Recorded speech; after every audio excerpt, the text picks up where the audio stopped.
Student है, छात्र हैं, उनकी मदद है ना, आपकी जो जेवीएस है किस तरह से कर रही है? छात्रों को हम लोग एक मदद भी जैसे दे रहे हैं कि हम उनके माता-पिता को अवेयर करें। कई बार होता है कि बच्चों को पता है कि क्या पढ़ाई करनी है, कैसे करियर में जाना है, पर अगर माता-पिता ही उनको रोक देंगे तो वो कैसे आगे जाएँगे? वार्ड नंबर 135 में जो स्कूल है, प्राइवेट स्कूल है, जो बच्चों की जो पूरी सुविधा होना चाहिए, जैसा पानी, बैठना, जैसा वॉशरूम, क्या वहाँ पे पूरी तरह से अवेलेबल है? क्योंकि आपको पता होगा, आप एजुकेशन में काम करते हैं, कि अगर कोई स्कूल है तो सूरज की पहली किरण उस स्कूल में प्रवेश करना चाहिए। क्या मंडाला की वो स्कूल में प्रवेश करती है सूरज की पहली किरण? नहीं, क्योंकि मैंने देखा है कि ये मंडाला जो कम्युनिटी है, यहाँ पे रहने के लिए झोपड़े बनाए गए हैं और उसमें सरकार का धोरण, राजकीय धोरण, ये सभी मिश्रित है और उसके कारण लोग यहाँ पे बसाए गए, लोग आए, लोगों ने जमीन बनाई और अच्छी-अच्छी जमीन बनाने के बाद सरकार का भी वहाँ पे धोरण होता है कि 2004 में जैसे झोपड़पट्टी का तोड़मोड़ हुआ और करीबन आज तक मेरे ख्याल से 8 से 10,000 परिवार आज भी बाहर है। तो ऐसे इसमें सरकार क्यों सोती है मुझे पता नहीं है। नहीं, नहीं, एजुकेशन पे, सिर्फ शिक्षा पे। सिर्फ शिक्षा पे देखा तो 10 से 15 एनजीओ ऑलरेडी काम करती है इस वार्ड में। एनजीओ ने इन बच्चों का क्या भला? देखो, सरकार का काम है प्रोसेस करना और एनजीओ का काम है सरकार को मदद करना और उसी तरह से हम काम करते हैं, क्योंकि हम पूरी तरह से पूरी जिम्मेदारी हम नहीं ले सकते। एनजीओ होगी, यहाँ के जो प्राइवेट स्कूल हैं, इस स्कूल के साथ कितने सर्वे किए होंगे? एज ए जन जागृति विद्यार्थी संघ की बात करें तो आपने देखा होगा कि 2011 के बाद आज हम सभी स्कूल में टीवी आ गई है या अलग अलग फैसिलिटी आ गई है जिसको हम ई लर्निंग बोलते हैं। या ये मानते कि यहाँ पे जो मतलब शिक्षा के जो स्कूल नहीं है, तो यहाँ के जो चुन के आते हैं, जैसा नगर सेवक, ये सब जिम्मेदार है।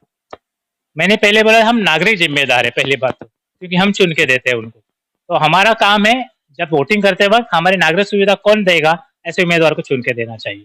इस वक्त हम मौजूद है मुंबई के मानखुर्द के चिक्कुवाड़ी में। नमस्कार, मेरा नाम है फैसल खान और आप देख रहे हैं टुडे इंडिया न्यूज। हम इस वक्त मौजूद हैं जेवीएस के सेंटर में और हमारे साथ बात करने के लिए टुडे इंडिया न्यूज पे जेवीएस की श्रद्धा मौर्य जी है, जो कि जेवीएस की मेंबर है। क्या कुछ कहना है उनका, आइए हम उनसे जानते हैं। नमस्ते, मेरा नाम श्रद्धा मौर्य है। मैं जन जागृति विद्यार्थी संघ में प्रोजेक्ट कोऑर्डिनेटर के तौर पे काम करती हूँ। हमारे यहाँ पे एक कैंपेन चल रहा है जो 24 जून को चालू हुआ था और 15 अगस्त तक कंटिन्यू रहेगा। इस कैंपेन में हम लोग लड़कियों के पढ़ाई के ऊपर और लड़कियों के पढ़ाई में निवेश करना है, हमें इस चीज पर जानकारी दे रहे हैं पेरेंट्स को, माता-पिता को और जो हमारे कम्युनिटी में लोकल लीडर्स होते हैं, गवर्नमेंट जो अधिकारी होते हैं, सरकारी अधिकारी जो डॉक्टर्स हैं, उन सभी को हम एक प्लेटफॉर्म पे लाने की कोशिश कर रहे हैं और उन सबको हमें जानकारी दे रहे हैं और शपथ भी दिलवा रहे हैं। हमारे कम्युनिटी में, हमारे समाज में जो लड़कियां हैं जो 8वीं 9वीं 7वीं पढ़ के ड्रॉप आउट हो जाती है, तो वो क्यों होती है, उसका रीजन हमें एक निकालना है और उस चीज को रोकना है। वो हम रोकेंगे कैसे, हम एक शपथ भी ले रहे हैं ताकि माता पिता इस पर सामने आए और अपनी लड़कियों की पढ़ाई में निवेश करें, क्योंकि लड़कियों का पढ़ना भी उतना ही जरूरी है जितना लड़कों का पढ़ना जरूरी है। तो इसीलिए हम ये कैंपेन मुंबई के एम वार्ड में तो कर ही रहे हैं, साथ में हम मुंबई को भी कवर करने की कोशिश कर रहे हैं और इसकी जानकारी हमसे जितना हो सक रहा है हम एनजीओ को भी बता रहे हैं, एनजीओ को भी हमारे साथ जोड़ रहे हैं, डॉक्टर्स को जोड़ रहे हैं, टीचर्स को जोड़ रहे हैं, जो लोगों के साथ, कम्युनिटी के साथ काम करते हैं, उन सबको एक प्लेटफॉर्म पे ला रहे हैं। स्टूडेंट है, छात्र हैं, उनकी मदद है ना, आपकी जो जेवीएस है किस तरह से कर रही है?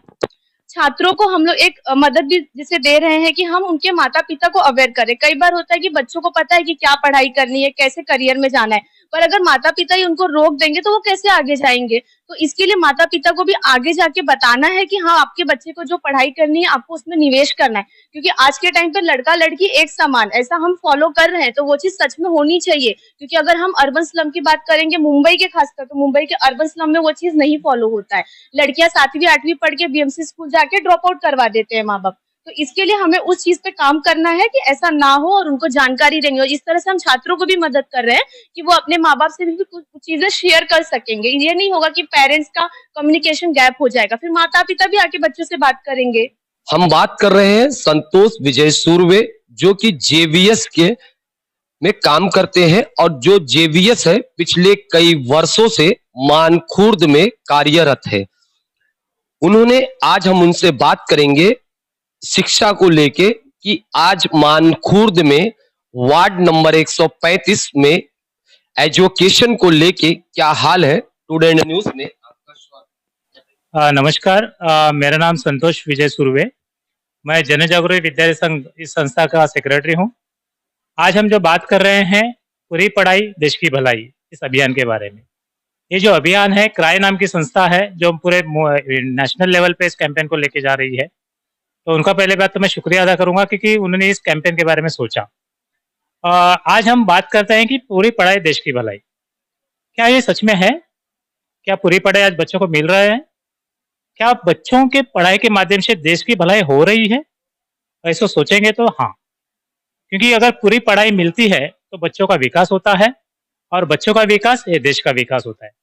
पर आज महाराष्ट्र में बात करते हैं, हमारे मुंबई की बात करते हैं, हमारे मानकुर की बात करते हैं और उसमें छोटे स्तर अधिकतम जाते हैं तो वार्ड नंबर 135 की बात करते हैं। तो यहाँ पे देखेंगे तो हम पूरी पढ़ाई देश की भलाई अभियान हम चला रहे हैं, क्योंकि मेरे ही वार्ड में मानकुर में 135 वार्ड में कोई भी बीएमसी के स्कूल नहीं है।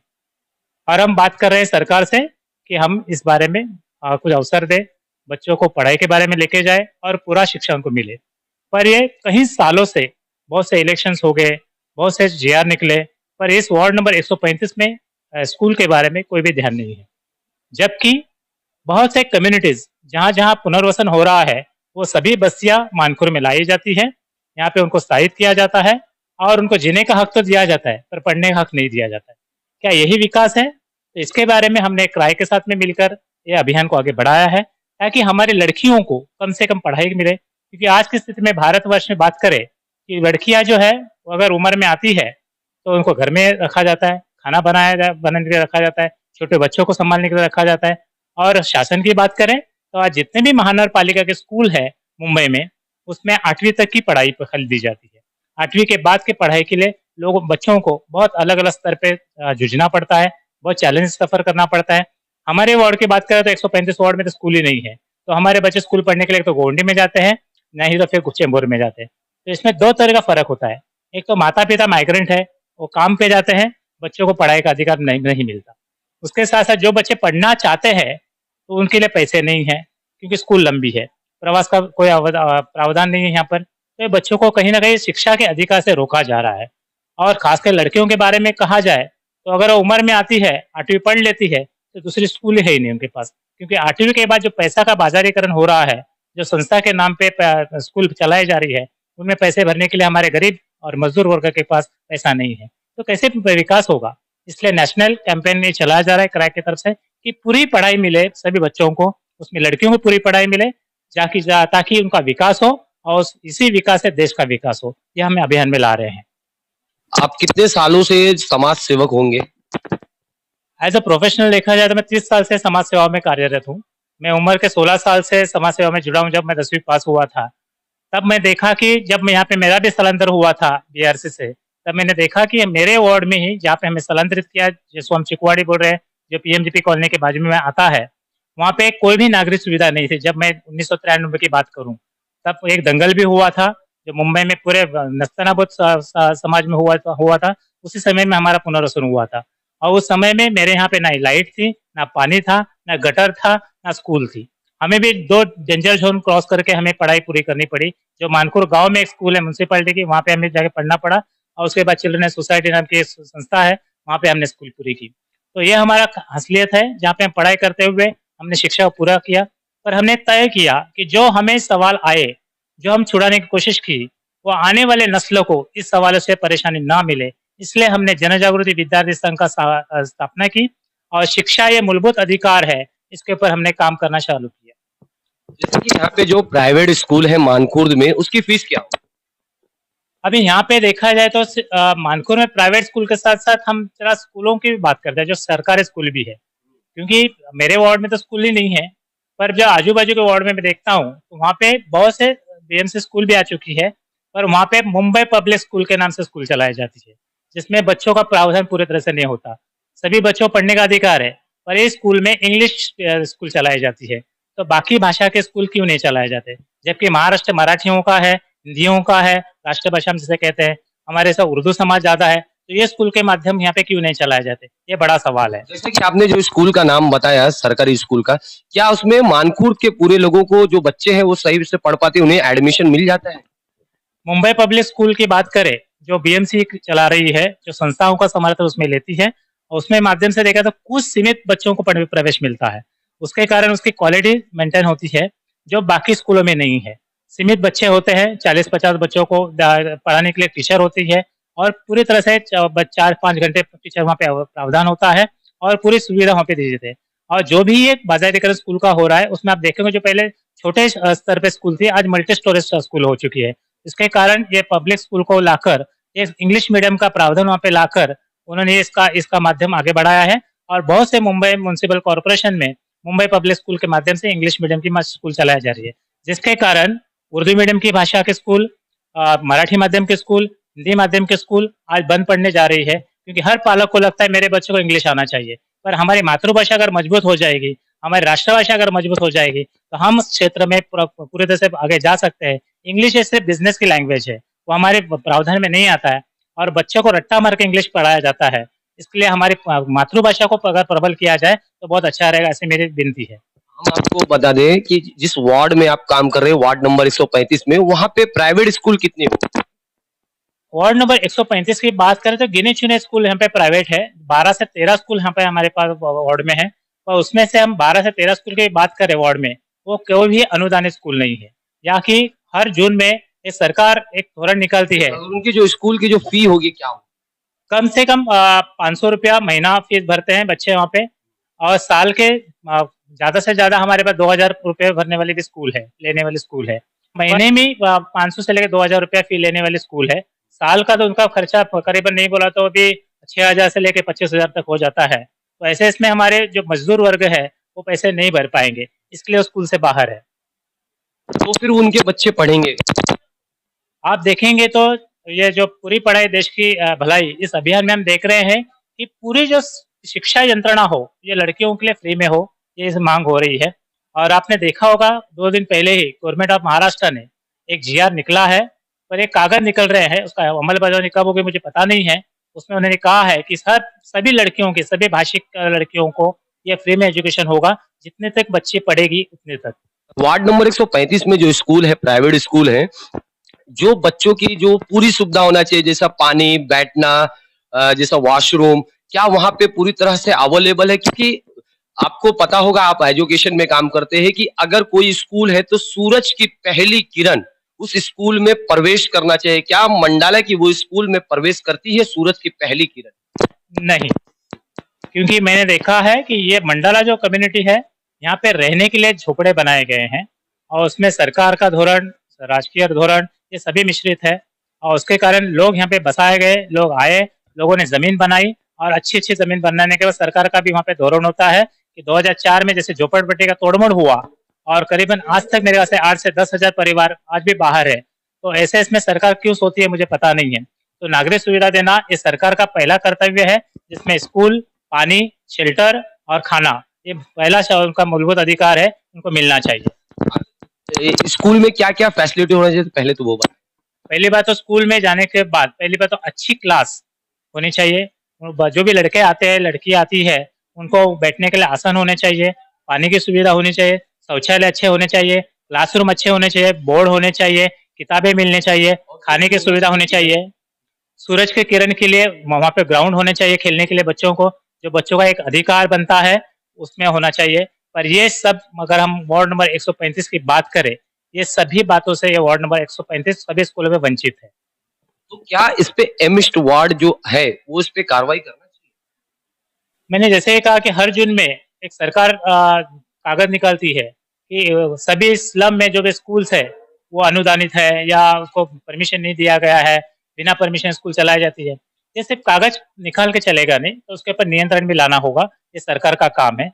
ये पहली बात है। उसके साथ साथ पालकों को मैं अपील करूंगा कि जो भी अनुदानित स्कूल नहीं है या सरकारी प्रावधान से स्कूल नहीं है, उस स्कूल में प्रवेश ना ले, क्योंकि उनका जब दूसरे स्कूल में जाना होता है तब उनको सर्टिफिकेट नहीं मिलते हैं, या फिर ऐसे गैर कानूनी स्कूल होने के कारण उनका करियर बर्बाद हो जाता है। तो ऐसे बच्चों को भी हमें बचाना चाहिए, और सभी सरकार से मैं रिक्वेस्ट करूंगा कि जो स्कूल है पहली बात तो उसको परवानगी वाला स्कूल यहाँ पे लाए और बीएमसी की सरकारी स्कूल यहाँ पे लाए ताकि इस तरह के गैर कानूनी स्कूल ना खुले। एजुकेशन पे जो शिक्षा पे कितनी एनजीओ है जो मानखुर्द में काम?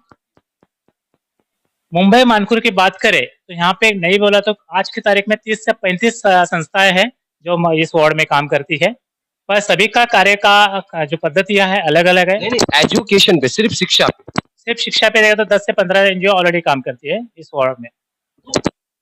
एनजीओ ने इन बच्चों का क्या भला? देखो, सरकार का काम है प्रोसेस करना और एनजीओ का काम है सरकार को मदद करना, और उसी तरह से हम काम करते हैं क्योंकि हम पूरी तरह से पूरी जिम्मेदारी हम नहीं ले सकते। सरकार हमारी है, सरकार को हम चुन के देते हैं, तो हमारी सरकार है और हमें जो सुविधा देना सरकार ने देना चाहिए। उसकी पर्याय व्यवस्था करना एनजीओ का काम है, क्योंकि एनजीओ के पास इतना फंड नहीं होता, इतना पैसा नहीं होता, या इतनी नागरिकता के बारे में बात करें तो सरकार के साथ एनजीओ काम करती है और एनजीओ को साथ में मिलकर काम करना हमारे संस्था का प्रावधान होता है। एनजीओ होगी, यहाँ के जो प्राइवेट स्कूल हैं, इस स्कूल के साथ कितने सर्वे किए होंगे? एज ए जन जागृति विद्यार्थी संघ की बात करें तो आपने देखा होगा कि 2011 के बाद आज हम सभी स्कूल में टीवी आ गई है या अलग अलग फैसिलिटी आ गई है जिसको हम ई लर्निंग बोलते हैं या डिजिटल इंडिया बोलते हैं। आज के तारीख में डिजिटल एजुकेशन दिया गया है। जन जागृति विद्यार्थी संघ ऐसी संस्था है जो 2011 में पहला इसका प्रयोग किया गया था, क्योंकि मुझे पता है कि स्कूल में पढ़ाई ठीक से नहीं हो रही थी, इसलिए हमने डिजिटल के माध्यम से बच्चों को इस तरह के अभ्यासक्रम दिया जो बाल भारती ने अपलोड किया, और उसमें हम बच्चों को पढ़ाई कैसे हो, गाना कैसे बोलना चाहिए, स्टोरी कैसे बोलनी चाहिए, पढ़ना कैसा चाहिए, इसका एक स्त्रोत्र हमने उपलब्ध किया, एक सीडी दी। आज मुंबई महानगर पालिका ने उसको एक्सेप्ट किया हुआ है और पूरे 2017 के बाद पूरे मुंबई महानगर पालिका स्कूल में ये पद्धति को लाई गई है, जिसके कारण बच्चे पढ़ पाते हैं, अच्छे से रट्टा मार के अपने पोएम्स को याद करते हैं और अच्छे पढ़ाई की तरफ जा रहे हैं। यहाँ पे सड़कें नहीं है, रोड नहीं है, गटर नहीं है, और यहाँ पे लोग जब चुनाव आता है तो बड़े बड़े वादे करते हैं, तो क्या वो जिम्मेदार है? यस, क्योंकि हम ही सरकार है, हम इन सब व्यक्तियों को दोष देके चलेगा नहीं।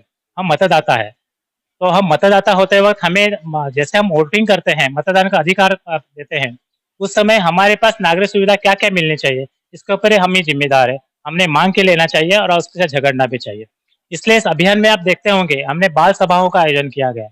बाल मतलब बच्चे, ये जो बच्चे हैं ये वोटिंग नहीं कर सकते, पर ये जो सरकार के जो लोग आते हैं मतदान मांगने के लिए, उनके पास एक हम मांग पत्र देते हैं और बच्चे कहते हैं कि मेरे घर में मेरे माता पिता वोटर है, अगर इस स्कूल का, इस रोड का आपने अगर प्रावधान नहीं किया तो मेरे माता पिता आपको वोट नहीं करेंगे। तो ये इस तरह मांग करते हैं। तो अगर बच्चे जागरूक है तो हमारे पालक वर्ग, हमारे नागरिक, उन्होंने भी जागरूकता दिखानी चाहिए। हमारे पास वोटिंग का अधिकार है, तो उस वोटिंग के अधिकार से हमारी जो सुविधा है हमने सरकार से, ये जो मत मांगने वाले लोग हैं उनसे करके लेनी चाहिए। संविधान कहता है कि अन्न, वस्त्र, निवारा, उसमें भी चौथा अधिकार है शिक्षा। ये चारों अगर हमें मिल जाती है तो हम विकास की तरफ जाते हैं। पर हम मानकोर और वार्ड नंबर 135 की बात करें तो कई सालों से हम लोग वंचित हैं, और इसमें आज माल न्यूट्रिशन का अगर बात करें तो बच्चा वहाँ पे हमारे पास मिलता है क्योंकि उसको खाना ठीक से नहीं है। शेल्टर की बात की जाए तो यहाँ पे बहुत सारे बिल्डिंग बन रहे हैं, जो छोटे झोपड़पट्टी में बैठे हुए लोगों को बिल्डिंग में लाया जा रहा है, और उनमें नागरिक सुविधा नहीं है, पानी ठीक से नहीं मिल पा रहा है, वहाँ पे मेंटेनेंस ठीक से नहीं है उनको हो पा रहा है क्योंकि नौकरियां नहीं है। तो ये एक बड़ी बिल्डिंग में झोपड़पट्टियां खड़े करने का प्लान हो रहा है, जो एसआरएम माध्यम से हो, पीएपी के माध्यम से हो, किसी माध्यम से हो। और वहाँ के नागरिक सुविधा की बात करें तो गटर साफ करने के लिए कोई जिम्मेदारी नहीं ले रहा है, वहाँ पे पानी देने के लिए कोई जिम्मेदारी नहीं ले रहा है, रोड ठीक से नहीं बन पा रहे हैं। ये जिम्मा किसका है? जब पुनर्वसन किया जाए तो पूरी तरह से पुनर्वसन होना चाहिए, ये हमारी मांग है। लोग मुंबई में इसलिए आ रहे हैं कि अपना पेट संभाले, उनको यहाँ पे शेल्टर मिले, उनको मूलभूत अधिकार मिले, और उसके ऊपर काम होना चाहिए, और ये सरकार का काम है, इसके ऊपर प्रावधान होना चाहिए। और आप विधानसभा की बात करें, बहुत बार हमारे पास आमदार खासदार चुन के आते हैं, अभी खासदार चुन के आए हैं, अभी आमदार भी कुछ साल के बाद चुन के आएंगे, उसके बाद नगर सेवक भी चुन के आएंगे, पर इसका विकास कब होगा? ये सरकार की भूमिका की तरफ एक कौन उंगलियां उठाएगा? तो हम ही एक मतदाता है, हम ही एक संस्था है, हम एक जागरूक नागरिक है, जिन मुद्दों को उठाकर हम ये सभी लोगों को बताना चाहते हैं कि ये सुविधा का प्रावधान आप लोगों ने विधानसभा के अंदर, सरकार के अंदर डिमांड करते हुए यहाँ पे मांग करनी चाहिए। मेरे साथी ने भी थोड़ी देर पहले भी कहा था कि हम जब बीएमसी के साथ गए थे तो उन्होंने कहा था डीपी में इसकी बात नहीं है। और डीपी हर 20 साल में बदली होता है, अभी 2034 का डीपी है। अगर यहाँ पे किसी सरकारी अधिकारियों को या किसी खासदार आमदार को कुछ बनाना है तो डीपी बदली हो सकता है, पर सामान्य नागरिक को स्कूल चाहिए तो क्या डीपी बदले नहीं हो सकता? प्लानिंग डिपार्टमेंट करता क्या है फिर? कि आप ये मानते कि यहाँ पे जो है मतलब शिक्षा के जो स्कूल नहीं है, तो यहाँ के जो चुन के आते हैं जैसा नगर सेवक ये सब जिम्मेदार है। मैंने पहले बोला हम नागरिक जिम्मेदार है पहली बात तो, क्योंकि हम चुन के देते हैं उनको। तो हमारा काम है जब वोटिंग करते वक्त हमारी नागरिक सुविधा कौन देगा, ऐसे उम्मीदवार को चुन के देना चाहिए। कि अपने वादे सभी करते हैं पर खरा कोई नहीं होता। हाँ, इसलिए दो बातें मैं कहूंगा यहाँ पे, क्योंकि एनजीओ की भी बात आपने थोड़ी देर पहले कही। कुछ साल पहले महापौर परिषद आ चुकी थी, जिसमें नागरिकों की तरफ से एक सोशल एनजीओ कार्यकर्ता नगर सेवक कक्ष में जाके बैठेगा। तो आज 227 प्रभाग हमारे पास है, वार्ड्स है, पर वहाँ पे प्रभाग समिति का सदस्य नॉमिनेटेड मेंबर आज उपलब्ध नहीं है, क्योंकि सरकार में जो लोग बैठे हुए हैं उनको ये एनजीओ नहीं चाहिए, क्योंकि उनके हक के बारे में बात करने के लिए वहाँ पे सामाजिक क्षेत्र के लोग नहीं होने चाहिए, ऐसा उनका मांग है। इसलिए प्रभाग समिति बंद है आज की तारीख में। जैसा कि आपने कहा कि सरकार को एनजीओ नहीं चाहिए, क्यों नहीं चाहिए? क्योंकि उनका ऐसा कहना है कि सरकार में जो एनजीओ आएगी तो जैसे लोगों में जागरूकता लाती है वैसे सरकार में भी जागरूकता ला सकती है एनजीओ। एक पहली बात तो उन्हें समझना चाहिए कि एनजीओ आपके साथ में काम करने के लिए आई है, आपके साथ मिलकर काम करने के लिए। अगर ये समझ उनमें आ जाती है तो एनजीओ को साथ में लेकर काम किया जा सकता है। और हमने देखा वार्ड नंबर 135 में एक अच्छा भी काम हुआ है, जो बाल समिति जो बननी चाहिए, जो 14 नवंबर 2014 में कानून पास हुआ है कि बच्चों के सुरक्षा के लिए, बच्चों के संरक्षण के लिए एक बाल समिति का गठन होना चाहिए, जो CWC उसमें आती है, आंगनबाड़ी लोग आते हैं, पुलिस यंत्रणा उसमें आती है और सामाजिक कार्यकर्ता आती है। तो एक वार्ड नंबर 135 पहला वार्ड है जहाँ पे वार्ड समिति बनी थी। तो इस तरह पूरा सत्र पूरे वार्ड में, पूरे मुंबई में अगर जाता है तो जागरूकता जरूर बढ़ेगी और उसमें एनजीओ का रोल ज्यादा बढ़ेगा, सामाजिक कार्यकर्ता रोल बढ़ेगा, पालकों का स्थान बढ़ेगा और बच्चों क्या चाहते हैं उसके तरफ प्लानिंग किया जा सकता है, बच्चों के डिमांड की तरफ। 2004 में आपने चुनाव लड़ा था नगर सेवक का, मतलब क्या वजह आ गई कि उस समय आपने समाज सेवक छोड़ के चुनाव लड़ लिया? देखो, मतदान करना और कैंडिडेट बोल के खड़ा रहना ये हर नागरिक का अधिकार है। तो उसी तरह हमने 2004 में देखा कि यहाँ पे बहुत से बस्तियां तोड़ी गई, जिसमें आज भी पुनर्वसन नहीं हुआ है। उसके साथ साथ जब मैं यहाँ का नागरिक बोल के हूँ तो यहाँ पे मैंने सभी बस्तियों को देखा, बात की वहाँ पे, तो वहाँ पे नागरिक सुविधा से सभी वंचित थे। और उसी तरफ एक संस्था चलाते वक्त मुझे देखा गया कि संस्था सिर्फ कलम चलाने के लिए नहीं है या मोर्चे निकालने के लिए नहीं होनी चाहिए। ये नागरिकों सवाल को कलम के माध्यम से विधानसभा में, महानगर पालिका में रखने की प्रावधान रखता है। इसलिए मुझे लगा था कि उस टाइम पे मैंने चुनाव लड़ने चाहिए और मैंने चुनाव लड़ा था। और वो चुनाव मैंने अपक्ष बोल के लड़ा था और लोगों ने मुझे बहुत अच्छे से सराहना दी, अपनी बातें रखने का मौका दिया और लोगों ने समर्थन करते हुए कुछ मुद्दे को मैंने आगे लेके गया।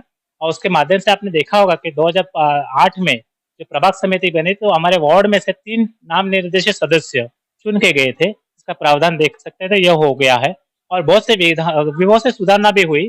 जैसे आप देखते होंगे कि पहले 2000 से पहले हमारे पास फुटपाथ नहीं रहते थे, पर जब ये चुनाव हुए, सामाजिक संस्था इसमें सहभागी होने लगी, तो आज सब जगह पे फुटपाथ आ गए हैं। हमारे पास एंट्री गेट नहीं होते थे, एंट्री गेट आ गए हैं। तो जो सवाल जनता के सहभाग से होने चाहिए, बच्चों के सहभाग से होने चाहिए, ये सब कमेटियां उसमें सहभाग देती है, संस्थाएं सहभाग देती हैं। और देश का विकास मतलब क्या, तो नागरिकों का ही विकास होता है एक तरह का। तो संस्था वही चाहती है लोगों के सहभाग से हमारा विकास हो, और उसके ऊपर संस्था बोल के हमने काम किया था और हमने संस्था के साथ में लोगों के मांग से हमने वो चुनाव लड़ा था। चुनाव में आप कल्पना करिए अगर उस समय आप जीत जाते और जीतने के बाद अगर आप मुंबई महानगर पालिका में जाते तो आपके सबसे पहले क्या काम होता और क्या क्या काम करते आप, जो कि हट के कि जो कोई भी नगर सेवक चुन के आता वो नहीं करता, या उसी नेताओं की तरह आते? देखो, झूठे वादे का यहाँ पे कोई भी सपना हमारा नहीं है। संस्था का हर तरह का विजन मिशन होता है, उसके अनुसार हम करते हैं। अगर मैं लोगों ने पूरी मतदान किया होता और उसमें मैं अपक्ष बोलो चुन के आता तो मेरे 4 वादे पक्के थे उसमें, जिसमें शिक्षा का जो मुद्दा था, जो BMC स्कूल वहाँ पे आती आज तक, जो आज तक नहीं आई है। दूसरी बात, कोई भी बच्चा खाने से वंचित नहीं रहता, क्योंकि हमारे पास बाल मजदूर वर्ग ज्यादा है, मजदूर का लोग यहाँ पे आते हैं, बच्चों के पास ध्यान नहीं है, उसके पर काम किया जाता। तीसरी बात, हमारे पास कोई हॉस्पिटल नहीं है। आज हमारे पास हॉस्पिटल के शताब्दी हॉस्पिटल जाना पड़ता है। और यहाँ का जो मसला है, जो डंपिंग ग्राउंड हमारे पास बाजू में है, SMS कंपनी बाजू में, उसके धुएं से TB की बीमारी। हम काटना चाहेंगे, उस समय डंपिंग था पर SMS कंपनी नहीं। उस टाइम पे एसएमएस कंपनी पर डंपिंग जरूर था, और आजू बाजू में जो लोग जाते थे डंपिंग में काम करने के लिए जाते थे, तो उसमें कोई भी नागरिक सुविधा महानगर पालिका से नहीं दी जाती थी। तो कचरे में काम करना, कचरे में पूरा ये होना, उसके साथ साथ नशा, ये दो उसमें जुड़ गया था। तो इसमें हम लोग बाल मजदूर से वंचित बच्चों को कैसे निकाल सकते हैं और लोगों को रोजगार कैसे दे सकते हैं, इसके ऊपर काम किया जा सकता था। और सबसे महत्व की बात, जो भी हमारे सपने हैं, हमारे अच्छे शेड है, हमने उस दिन भी काम किया था कि सब लोगों को अगर 10 बाय 15 के घर बांट के दिया जाए सरकार, तो हमें बिल्डिंग बनाने की कोई जरूरत नहीं है। अगर पानी का भी प्रावधान उस तरह किया जाए, तो उसमें भी लोगों को पानी की झगड़ा करने की कोई जरूरत नहीं। तो 4 मुद्दे हमारी जरूरत है: लोगों को घर देना, लोगों को पानी देना, लोगों को खाना देना और लोगों को शिक्षा देना। अगर अभी जो मुंबई महानगर पालिका का चुनाव मुंबई में होता तो क्या आप उसमें चुनाव लड़ेंगे?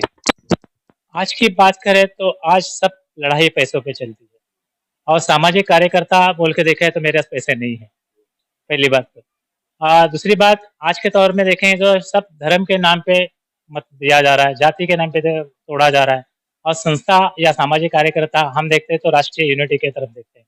हम सब एक है की बात करते हैं।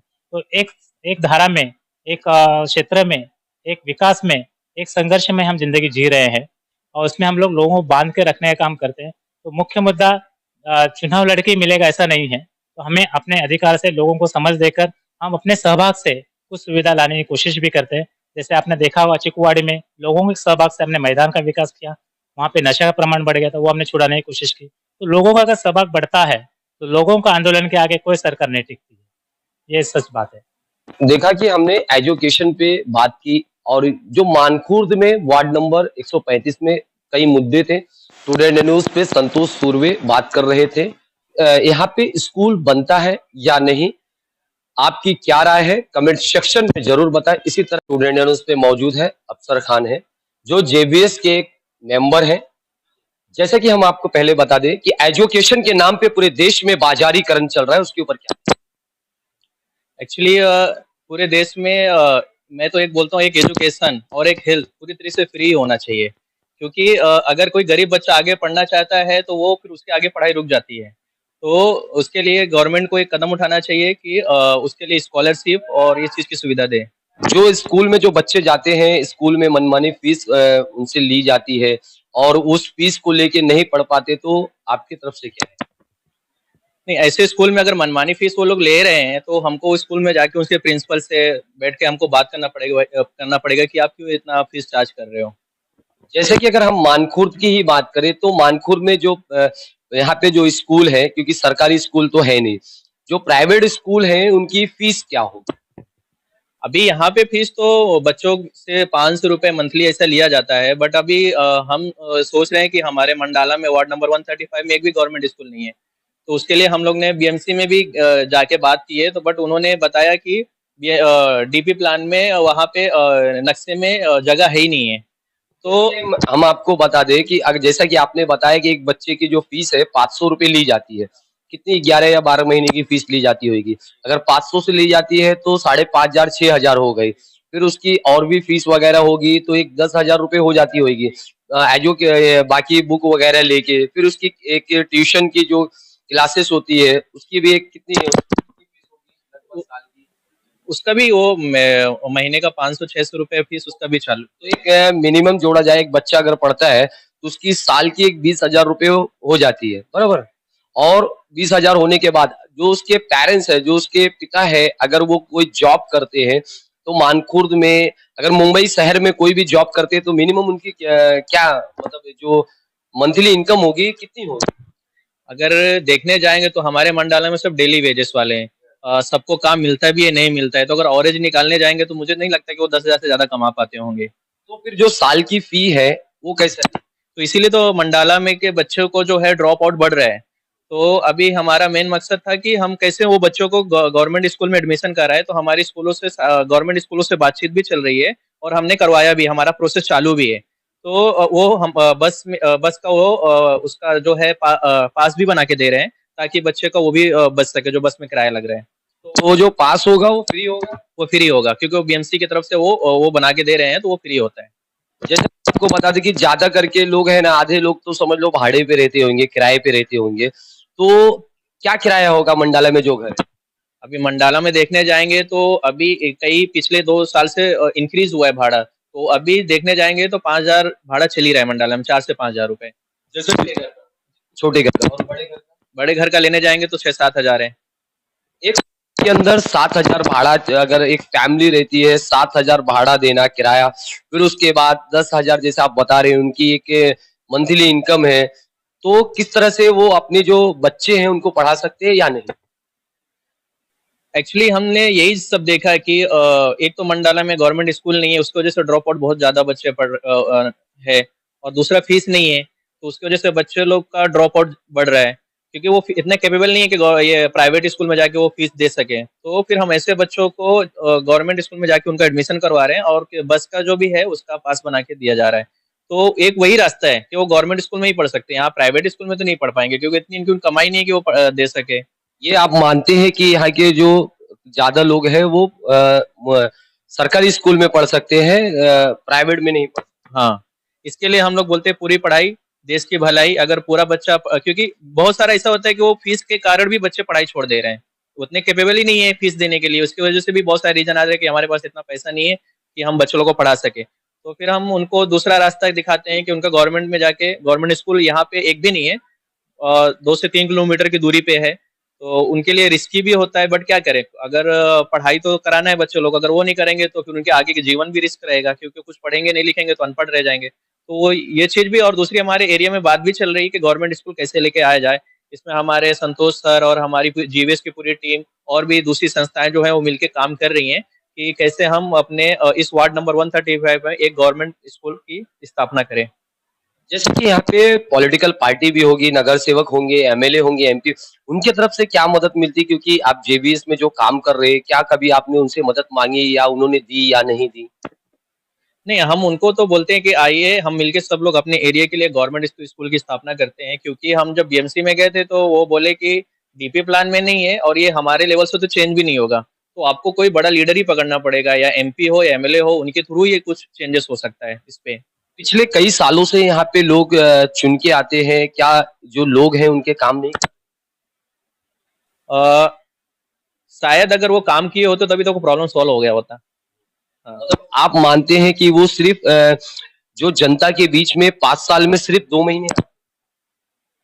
हाँ, अगर वो बीच में हमेशा आते और ये बस्ती के प्रॉब्लम समझते तो शायद ये प्रॉब्लम अभी तक बचे नहीं होती, क्योंकि वो आज के लीडर नहीं है, कई सालों से वो लोग जीत के आ रहे हैं, और फिर भी वो प्रॉब्लम अगर अभी भी एग्जिस्ट कर रहा है तो वो समझ में आ रहा है। अभी हम वोटर देखने गए तो वोटर्स के हिसाब से जो रजिस्टर है वो तो 60,000 करीब है, लेकिन आबादी अगर देखने जाएगा तो 1 लाख के ऊपर है। वहाँ पे जो रोड है, गली है, गटर है और जो टॉयलेट है, क्या उसकी पूरी सुविधा वहाँ पे है या नहीं? उस आबादी के हिसाब से देखा जाए तो नहीं है, जो जितने टॉयलेट होना चाहिए उतने टॉयलेट भी नहीं है।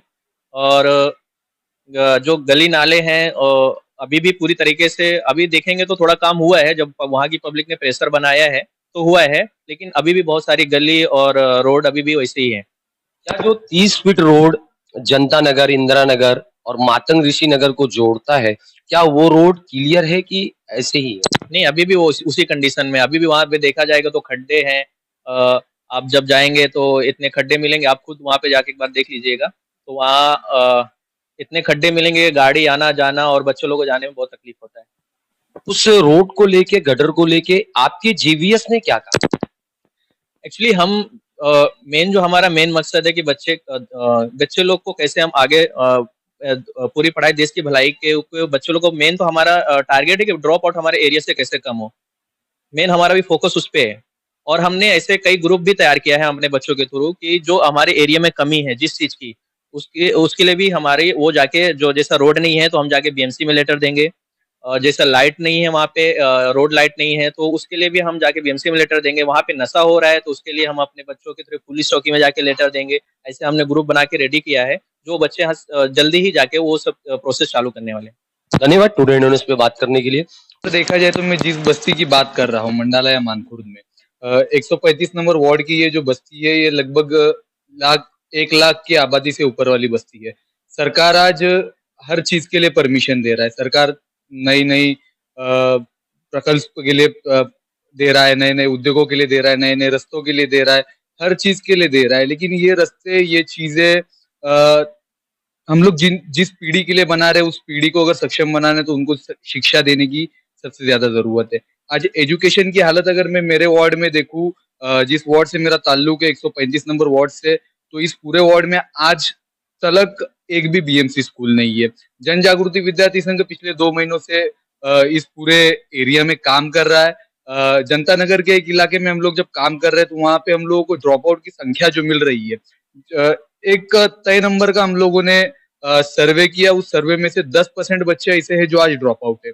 तो इस ड्रॉप आउट बच्चों की जिम्मेदारी लेना भी किसी को चाहिए।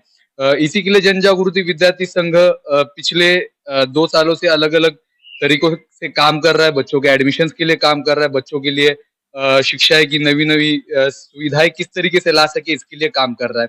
उसी के साथ मैं आपके मंच से भी आज यहाँ के जो हमारे एमपी है, एमएलए है, जो नए चुन के आए हुए, इन सभी से दरख्वास्त करता हूँ कि आप सभी लोग इस वार्ड के लिए विशेष लक्ष्य दें, क्योंकि ये वार्ड एक माइग्रेंट लोगों का वार्ड है।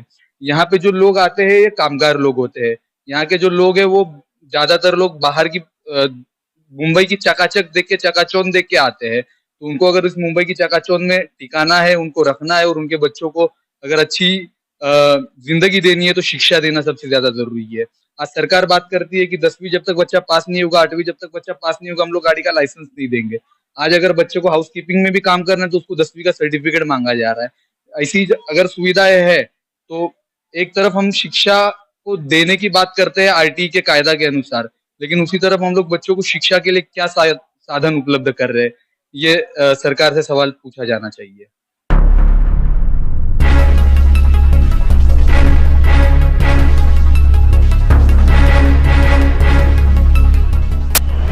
एमएफए फिल्म्स इंटरनेशनल प्रस्तुत करता है भीम रत्न अवार्ड 2024। भीम रत्न अवार्ड 2024 का सम्मान दिलाएगा आपको एक नई पहचान। आप भी होंगे देश के माने जाने सम्मानित व्यक्ति।